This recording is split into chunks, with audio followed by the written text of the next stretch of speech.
It happened the night she said no, and I didn't get it. I thought I was entitled to her body because we were married. But that night, everything changed. I couldn't see it then, but I was crossing a line I couldn't erase. I always thought that marriage was about certain privileges, and one of those, for me, was sex. We were married, right? It wasn't about love or romance every time. It was just part of what a husband and wife do.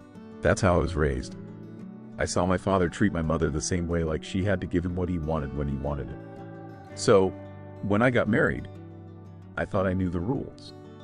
My wife, Anna, was always sweet. She was loving, patient, and kind. We'd been married for a little over a year, and at first, things were good.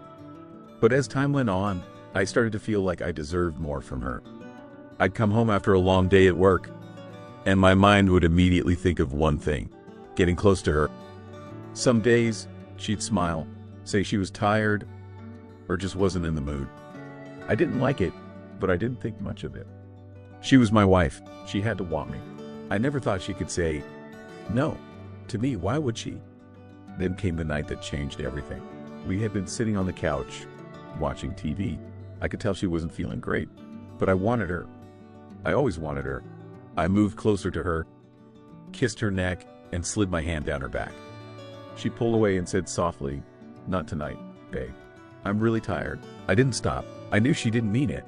She was just tired. But she would get over it. I kissed her again, this time more forcefully.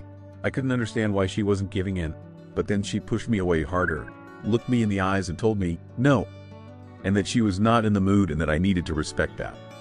For a second, I froze. I couldn't believe what I was hearing.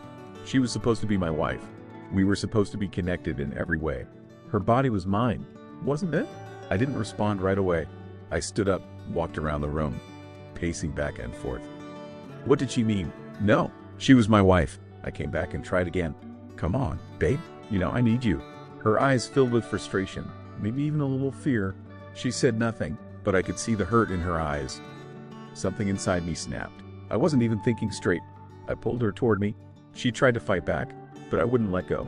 I wasn't stopping this time. Not when I had the right to take what was mine. Or did she have someone else? Why is she denying me my property? That was the moment everything went wrong.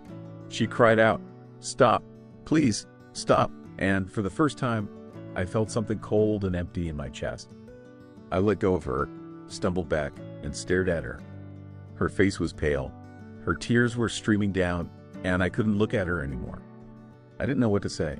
I couldn't understand why she was reacting like this. In my mind, she was just being difficult, making a big deal out of nothing. But then she stood up, walked past me without a word, and locked herself in the bathroom. I sat there in the living room, my mind racing. How did it get to this? I didn't know what I had just done. I thought she was just being stubborn. But now I realized I had hurt her. I thought back to all the times she had told me no. Every time I dismissed her feelings. Every time I pushed her further than she was comfortable with. A sick feeling grew in my stomach. She was scared of me. She wasn't rejecting me. She was trying to protect herself from me. It wasn't until later that night, when I sat alone in the silence of our apartment, that I realized what I had done. I was so caught up in my own wants, in my own ideas about marriage and entitlement, that I had forgotten that Anna had her own voice, her own boundaries, her own right to say no. The shame hit me like a ton of bricks. I was abusing my wife, not physically, but emotionally, mentally, and I didn't even know it until now. The next day, I went to her. I apologized. I told her I was sorry for not listening, for not respecting her, for taking her for granted. She didn't say much, but I could see the hesitation in her eyes. She didn't fully trust me anymore, and I couldn't blame her. She told me that sometimes she makes love to me just to please me, because she is really not in the mood and because she knows that men would go outside and look for other women. I made a promise to myself and to her that I wouldn't do that again. I couldn't undo the harm I had caused, but I would never treat her like that again. There are other ways to enjoy each other's.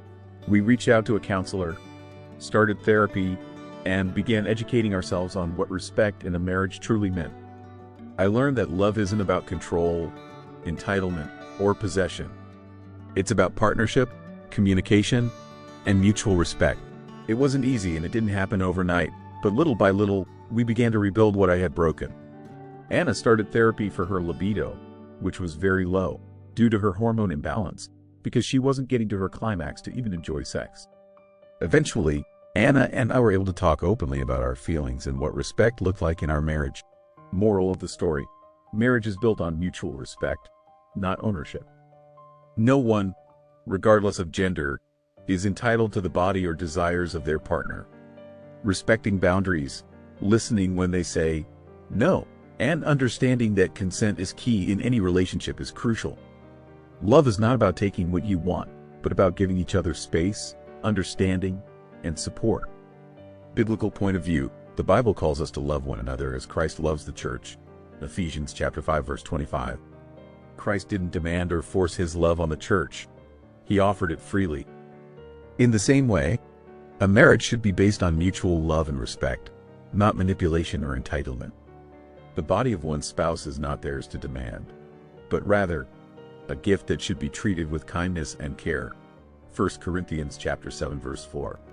From a woman's perspective, a man who doesn't respect her boundaries, especially in the context of an intimate relationship, can be seen as someone selfish who lacks understanding, empathy, and respect for her autonomy. Boundaries are crucial in any relationship, as they establish mutual respect and comfort. When a man disregards her boundaries, it can lead to feelings of frustration, discomfort, and even betrayal. For many women, respecting boundaries is a reflection of a deeper emotional connection and trust. If a man ignores them, it signals that he values his own desires or needs over her well-being, which can lead to emotional harm and create an unhealthy dynamic. In intimate relationships, mutual respect should be foundational, and when boundaries are crossed, it can result in feelings of being unsafe or unheard, which are difficult to overcome. From a man's perspective, respecting a woman's boundaries, especially in an intimate relationship, should be fundamental. A man who genuinely cares for his partner would recognize that boundaries aren't about control or restriction. They are about respect, communication, and trust. If a woman sets a boundary, it's often because she feels it's necessary for her emotional or physical comfort, and any attempt to push past that can feel like a violation. A man who respects these boundaries would understand that intimacy is not just about physical connection, but emotional safety. If he disregards them, he might not only be harming the relationship but also potentially causing hurt or making her feel disrespected. In his view, a healthy relationship thrives on mutual respect and consent. In short, from a man's perspective, respecting a woman's boundaries isn't just the right thing to do. It's also essential for creating a relationship built on trust, care, and emotional safety. If you've encountered anything like this in your own life or have your own thoughts on this story, please share in the comments down below. What do you think about the man's actions? How can we make sure relationships are built on respect and love? Don't forget to like, share, and subscribe if this story resonated with you. We can all learn from each other's experiences. Until next time, stay blessed.